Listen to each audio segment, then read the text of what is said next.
Some thrones are made of gold, others are made of rope. This is the story of the final great sultan in Islamic history. The knight his own soldiers and local to the palace that had been home to caliphs for centuries. A man who ruled for 33 years. A man who inherited an empire everyone believed was already dead. The Europeans branded him the Red Sultan, a blood-soaked tyrant. Yet for tens of millions of Muslims across the world, he remained Amir al-Mu'minin, the commander of the faithful. The last real shield of the Ummah. On the night of April 27, 1909, that shield shattered. When the rebels demanded he abandon his throne, the Sultan looked straight at them and spoke only 8 words. I served my people and my faith for 33 years.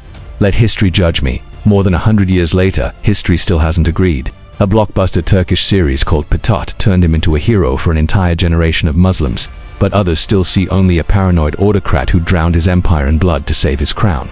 So today, we open the ultimate courtroom, the court of history itself. You are the jury. We will examine the evidence, piece by piece, and then you will deliver the verdict. Was Sultan Abdul Hamid the last warrior of a dying empire, or the man who strangled it with his own hands?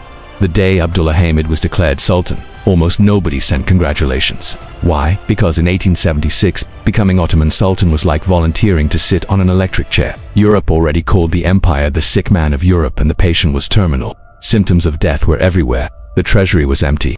Foreign banks in London and Paris literally held the keys to Ottoman finances through something called the Ottoman Public Debt Administration. Nationalism was tearing the empire apart from the inside. Greece, Serbia, Bulgaria, every month another province dreamed of breaking free, and Russia was happily pouring fuel on the fire. The throne itself was cursed. In the last 3 months alone, 2 sultans had been removed, one found with his wrists slashed for days after deposition.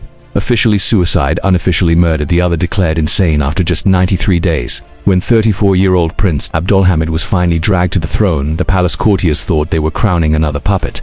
They forced him to promise a constitution and a parliament before they would even let him sit down.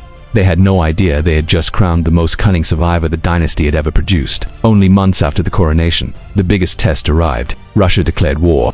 Abdulhamid begged Britain and France for help after all. They had saved the Ottomans from Russia once before in the Crimean War. This time they smiled, did nothing, and watched. By early 1878, Russian troops were camping outside Istanbul. The Sultan signed the Treaty of San Stefano, one of the most humiliating documents in Ottoman history. Nearly 40% of European territory gone overnight. Serbia, Romania, Montenegro, independent. Bulgaria, almost independent. Britain protectively occupied Cyprus. Austria took Bosnia. Everyone carved a piece from the dying body while the Sultan watched, powerless. 2 lessons burned themselves into his soul that winter. Never trust the West. They are allies only when it suits their interests. An empire this weak cannot be saved by begging. It can only be saved by making its enemies fight each other. An idealistic young prince died in 1878. A cold-blooded chess grandmaster was born. For the next 3 decades, Abdulhamid played international politics like no one before or after him. His entire foreign policy rested on one principle: keep the European wolves biting each other instead of the Ottoman carcass. When Britain eyed Egypt gives, he whispered to France about lost African dreams. When Russia stirred the Balkans gives, he warned Austria and Britain about Slavic expansion. And his masterstroke, he chose the one great power that had no colonies yet, the German Empire. German officers retrained the Ottoman army. German companies won massive contracts. The Berlin to Baghdad railway terrified London because it brought German influence to the gates of India. By making Berlin his silent partner, Abdulhamid balanced London and St. Petersburg against each other for decades. But his most dangerous and most brilliant weapon was not German steel, it was Pan-Islamism. Abdulhamid understood something his predecessors never grasped. Trying to hold the empire together with Turkish nationalism alone was doomed. Arabs, Kurds, Albanians, Circassians, Bosniaks, they would never bleed for Turkishness. But there was one identity that could unite them all: Islam. And he held the ultimate card, the Caliphate. No other ruler on earth could claim to be the successor of the Prophet and guardian of Mecca, Medina, and Jerusalem.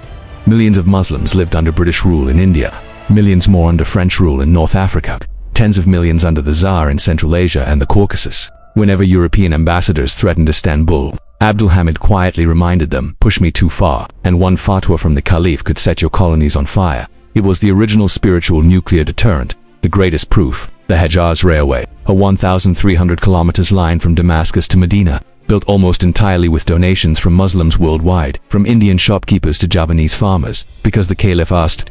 No colonial power could have achieved that. At home, everything changed after the Russian War.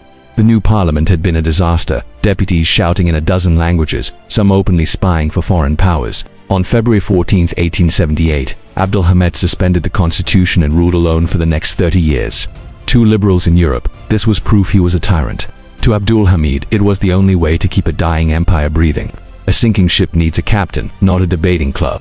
The darkest chapter of this decision came in the Armenian revolts of the 1890s and the failed 1905 bomb attack on his life. The Sultan's response was merciless. Massacres followed. Tens of thousands, possibly hundreds of thousands, died. The Western press crowned him the Red Sultan, and the nickname has never fully washed off. While Abdulhamid fought on every front, a new movement appeared in Europe with deep pockets and deeper ambition: Zionism.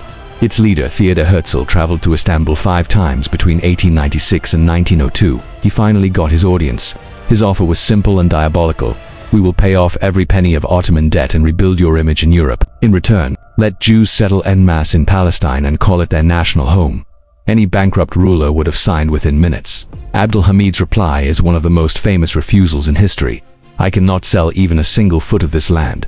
It does not belong to me, it belongs to my people. They conquered it with their blood and will defend it with their blood.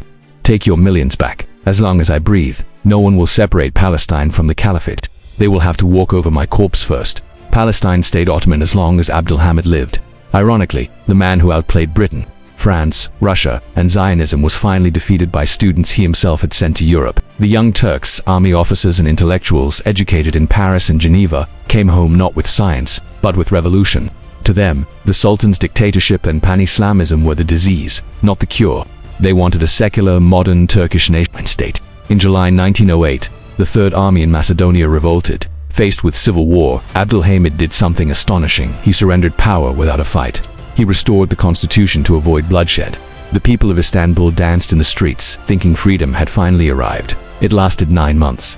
In April 1909, conservative forces counter-rebelled. The Young Turks blamed the Sultan, marched on Istanbul with the Action Army, crushed all resistance, and entered the palace. A hastily written fatwa from a terrified Sheikh al-Islam declared Abdulhamid deposed. The man no foreign empire could bring down was removed by his own educated elite. Abdulhamid kept a corpse alive for 33 years, longer than anyone thought possible. He turned the caliphate into a global shield. He refused to sell Jerusalem even when his treasury was empty. But he also drowned dissent in blood-closed parliament for 3 decades and created the suffocating system that birthed the very revolutionaries who overthrew him. So here stands, the defendant in the court of history. You have heard the evidence. Now the question is yours alone. Was Sultan Abdulhamid the last great caliph who held the gates of Islam against the world, or the paranoid despot who choked his empire to death trying to save it? The gavel is in your hands. What is your verdict? Leave it in the comments. And until the next trial, Assalamu alaikum.